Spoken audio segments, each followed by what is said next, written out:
അല്ല, അതിൻ്റെ FIR ഇടുന്നത് ഇപ്പോൾ എൻ്റെ കേസുമായി ബന്ധപ്പെട്ട് ഇപ്പോൾ FIR ഇടാൻ കഴിയില്ല. അതാണ് എനിക്ക് കിട്ടിയ ലീഗൽ ഒപ്പീനിയൻ.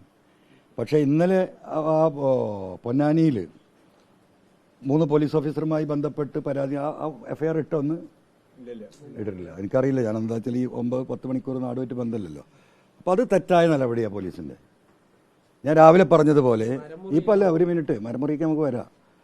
ഞാൻ രാവിലെ പറഞ്ഞതുപോലെ തന്നെ ഈ പറയുന്ന 10 കൊല്ലം മുമ്പും 15 വർഷം മുമ്പും 20 വർഷം മുമ്പും എന്നെ അവിടെ തോണ്ടി ഇവിടെ തോണ്ടി അറിഞ്ഞതിനാണ് ഈ കേസെടുത്തുകൊണ്ടിരിക്കുന്നത്. പലർക്കും കണ്ണെന്നെ കാണുന്നില്ല. ഈ രീതിയിലുള്ള കേസുകൾ മുകേഷ് MLA അടക്കമെതിരെ ഒരു ബേസും ഇല്ലാതെ, ഒരു അന്വേഷണ റിപ്പോർട്ടും ഇല്ലാതെ FIR ഇട്ട് ഈ ഗവൺമെൻറ്റിനെയും ഈ പാർട്ടിയെയും പ്രതിസന്ധിയിലാക്കുക എന്ന ദുരുദ്ദേശത്തോടു കൂടി അദ്ദേഹത്തിനെതിരെ FIR ഇട്ടിട്ടുള്ളത്.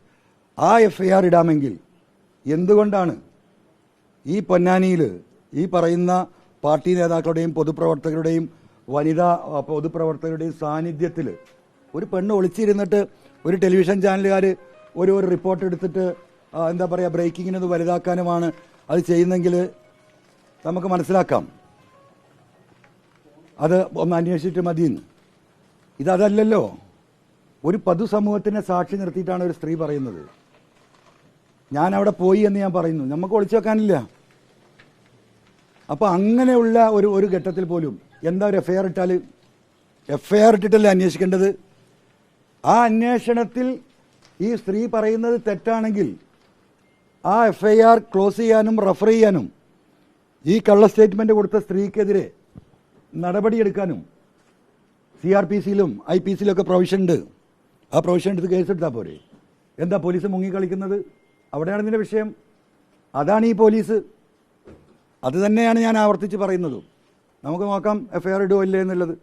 പിന്നെ ഒരു കാര്യം കൂടി നിങ്ങളോട് പറയാം. നിങ്ങളിപ്പോൾ സത്യം പറയുകയാണെങ്കിൽ നിങ്ങളോട് ചെറിയ വിരോധമൊക്കെ എനിക്കുണ്ടെങ്കിലും എനിക്ക് നിൽക്കുന്ന നല്ല വിഷമമുണ്ട്. നിങ്ങൾ എപ്പോൾ നിൽക്കാൻ തുടങ്ങിയതാ അല്ലേ? എന്താ ഇപ്പോൾ ഈ നിൽക്കുന്നതിൻ്റെ അർത്ഥം? എത്ര മണിക്കൂറായി നിൽക്കുന്നു? ഞാൻ 11 മണിക്കൂർ, പലരും 9 മണിക്ക് എത്തിയവരുണ്ട് ഇവിടെ. 12-13 മണിക്കൂറായി ഭക്ഷണം കഴിക്കാതെ, അല്ലെങ്കിൽ ഒരു അഡ്ജസ്റ്റ്മെൻറ്റിൽ നിങ്ങൾ നിൽക്കുകയാണ്. അതെന്തിനു വേണ്ടിയിട്ടാണ്?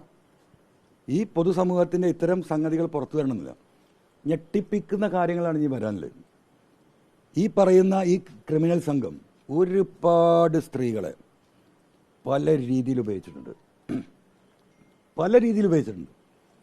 ഈ കരിയർമാരായി വന്ന, സ്വർണം കൊണ്ടുവന്ന സ്ത്രീകളെ കാര്യം എടുക്കാനില്ല. എന്താ പറയുക, വേട്ട നായ്കളെപ്പോലെ ജാമ്യത്തിൽ ഇറങ്ങിയിട്ട് അവരെ പിന്നാലെയാണ്. കാമഭ്രാന്തന്മാരാ, മനസ്സിലായോ? കാമഭ്രാന്തന്മാർ കേരളം കേൾക്കാൻ പോവാ. അത്രയും വൃത്തികെട്ട, നെറികെട്ട, നട്ടോറിയസ് എന്ന് പറഞ്ഞാൽ അതിനപ്പുറത്തൊരു ഇംഗ്ലീഷ് വാക്ക് പറയാനില്ല. അതിലേക്ക് പോവുകയാണ്. നമ്മൾ പല സ്ത്രീകൾക്കും നമ്മൾ ധൈര്യം കൊടുക്കുകയാണ്. അവർക്ക് ധൈര്യമില്ല എപ്പോഴും പുറത്തേക്ക് വരാൻ. ലൈംഗികമായി ചൂഷണം ചെയ്തു എന്ന് മാത്രമല്ല, ഇവർക്ക് എന്താ പറയുക, വൈകൃതമായ ലൈംഗിക ചൂഷണം ഉണ്ടല്ലോ, അതുപോലുള്ളവർ ഈ കൂട്ടത്തിലുണ്ട്. ഉന്നത ഉദ്യോഗസ്ഥർ ഉൾപ്പെടെ തന്നെ, അല്ലാതെ സീതാ പോലീസുകാരല്ല. ഡാൻസ് സ്റ്റാഫിൻ്റെ ഒട്ടുമിക്ക ആളുകൾ ഇതിലുണ്ട്. ഒട്ടുമിക്ക ആളുകളുണ്ട്. പുറത്തുവിടില്ല. അവർ തയ്യാറായി വരട്ടെ. നിങ്ങൾ പറയണം അവരോട് തയ്യാറായി വരാൻ. ഈ പൊതുസമൂഹം അവരുടെ കൂടെ ഉണ്ട്. ഈ ഗവൺമെൻറ് ഉണ്ട്. ബഹുമാനപ്പെട്ട മുഖ്യമന്ത്രി ഉണ്ട്. CPM എന്ന് പറയുന്ന പാർട്ടി ഉണ്ട്. ഇടതുപക്ഷ ജനാധിപത്യ മുന്നണി ഉണ്ട്. അവരെ കൂടെയാണ്. അവർ പുറത്തു വരണം.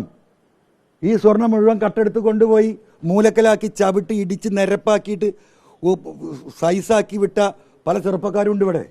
അവർ പുറത്തു വരണം. നിങ്ങൾക്ക് സംരക്ഷണം ഉണ്ടാവും. അതാണ് ഈ ഗവൺമെൻറ്, അതാണ് ഈ പാർട്ടി. അവർ സഹകരിക്കണം. നിങ്ങൾക്ക് എന്തെങ്കിലും കിട്ടിയാൽ നിങ്ങൾ അവരെ പ്രോത്സാഹിപ്പിക്കണം. അവർക്ക് സംരക്ഷണം കൊടുക്കാൻ ഞങ്ങളുണ്ടാവും ഇവിടെ. ഒരു മാസം നിങ്ങളിതിൻ്റെ പിന്നാലെ നിൽക്ക്. ഈ ക്രിമിനലിസം അവർ അടുത്ത തലമുറ കയറി വരും. ആരായി കുറ്റം ചെയ്യുന്നത്? ഒരു സാധാ പോലീസുകാരനാണെങ്കിൽ നമുക്ക് മനസ്സിലാക്കാം. IPS ഉദ്യോഗസ്ഥർ, അതേ ലെവലിലുള്ള മറ്റുള്ളവർ. അപ്പോൾ ഈ പുതിയ തലമുറക്ക് പോലീസിന് നൽകുന്ന മെസ്സേജ് എന്താ? അവർ കള്ളും കുടിച്ചോ, പെണ്ണും പിടിച്ചോ, വ്യഭിചരിച്ചോ, കക്കാൻ നോക്കിക്കോ, കട്ട മുതൽ കട്ടെടുത്തോ, കൊള്ള നടത്തിക്കോ, കള്ളക്കടത്ത് നടത്തിക്കോ, ഈ കേസിൽ ഈ പറയുന്ന എന്താ മയക്കുമരുന്ന് നന്നായിട്ട് ഉപയോഗിച്ചോ, കച്ചവടം ചെയ്തോ, കേസുണ്ടാക്കിക്കോ, ഇതല്ലേ മെസ്സേജ്? എന്താണ് ഈ മയക്കുമരുന്നുമായി ഈ ജില്ലയിൽ എത്ര നിരപരാധികളാണ്? അപ്പോൾ ആ നിൽക്കുന്ന ആളുകളൊക്കെ എന്നെ കാണാൻ നിൽക്കുക. എണ്ണിയാൽ തീരാത്ത നിരപരാധികളുണ്ട്. ഒരു വിഭാഗത്തിന് ഇവർ കച്ചവടം ചെയ്യാൻ അനുവാദം, ഓരോരുത്തരും കമ്മീഷൻ, കേസിൻ്റെ എണ്ണം കൂട്ടണം, അതിനുള്ള മറ്റു വഴി. ഇന്ന് ഞാൻ പറഞ്ഞൊരു പ്രത്യേക കാര്യമുണ്ട്, ഞാനിപ്പോൾ നിങ്ങൾ പറയുമ്പോൾ പെട്ടെന്ന് ഓർമ്മയത്. ഇതല്ലാതെ വേറെ ഏതെങ്കിലും പറഞ്ഞെന്ന് ചോദിച്ചത് കോട്ടക്കൽ പോലീസ് സ്റ്റേഷൻ. എന്താ കോട്ടക്കൽ പോലീസ് സ്റ്റേഷൻ? ആ പോലീസ് സ്റ്റേഷൻ്റെ കോമ്പൗണ്ടിനകത്ത് ഒരു പുതിയ ബിൽഡിംഗ് കെട്ടിയിട്ടുണ്ട് ഈ ചങ്ങാതി സുജിത് ദാസ്. സർക്കാരിൻ്റെ ഒരു ഓർഡറും ഇല്ല, സർക്കാരിൻ്റെ ഒരു ഫണ്ടും ഇല്ല, മുനിസിപ്പാലിറ്റിയിൽ നിന്നൊരു പെർമിഷനും ഇല്ല. ഒരു ബിൽഡിംഗ് അങ്ങോട്ട് കെട്ടി. എങ്ങനെ കെട്ടിയത്? ആ ബിൽഡിങ് കെട്ടുന്നതിൻ്റെ പേരിൽ കോടാനക്കോടി ഉറുപ്പിയാണ് ഈ ജില്ലയിൽ നിന്ന് പിരിച്ചെടുത്തത്. 25,000 തൊട്ട് 10 ലക്ഷം വരെ പിരിച്ചിട്ടുണ്ട്. കോടികളിൽ നിന്ന്, മുതലാളിമാരിൽ നിന്ന് ഒരു 10, 15, 20 ലക്ഷം ചിലവാകുന്ന ഒരു ബിൽഡിങ്ങിൻ്റെ പേരിൽ 4-5 കോടി ഉറുപ്പിക പിരിച്ചെടുത്തിരിക്കുകയാണ്. ഞാൻ സ്റ്റേറ്റ്മെൻറ്റ് കൊടുത്തിട്ടുണ്ട്. അപ്പോൾ എന്തായി? അല്ല, ഒരു മിനിറ്റ്, ഇവരുടെ ഡബിൾ ഗെയിം മനസ്സിലാക്കണം.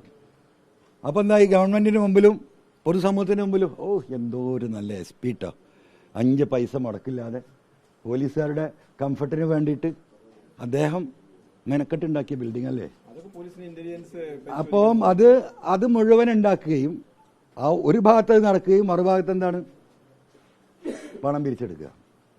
അന്വേഷിക്കുന്നത് അന്വേഷണ ഏജൻസിൻ്റെ പരിധിയിൽ വരുന്ന ഈ തരത്തിലുള്ള ഡബിൾ ഗെയിം, ട്രിപ്പിൾ ഗെയിം തട്ടിപ്പ് പുറത്തുനിന്ന് നോക്കുന്നവന് എന്തോ ഒരു അന്തസ്സുള്ള SP, എന്തോ ഒരു പോലീസ്, എന്നാലേ പണിയോ നേരെ തിരിച്ച്. പ്രതീക്ഷിക്കുന്നുണ്ട്, 100% പ്രതീക്ഷിക്കുന്നുണ്ട്. അല്ല, അതന്നെ അറിയാത്തത്, അത് തന്നെയാണ് അറിയാത്തത്. പരിശോധിക്കട്ടെ എങ്ങനെ ഉണ്ടായി. കസ്റ്റഡി കൊലപാതകവുമായി ബന്ധപ്പെട്ടുകൊണ്ടുള്ള ഒരു ഓടി കൂടി പുറത്തുവിടാണ്ടിരുന്നു MLA പറഞ്ഞിരുന്നു. അത് പുറത്തുവിട്ട സുജിത് ദാസിനെ താനൂരുകാർ അവിടെ പോയി തല്ലുന്നൊക്കെ MLA പറഞ്ഞിരുന്നു. അതുമായി ബന്ധപ്പെട്ട തെളിവുകൾ കൈമാറിയിട്ടുണ്ടോ? എല്ലാ തെളിവുകളും കൊടുത്തിട്ടുണ്ട്. പലതും ചിലത് പറയാൻ പറ്റില്ല, കാരണം നിങ്ങൾക്കറിയാം അത് മായ്ക്കപ്പെടും.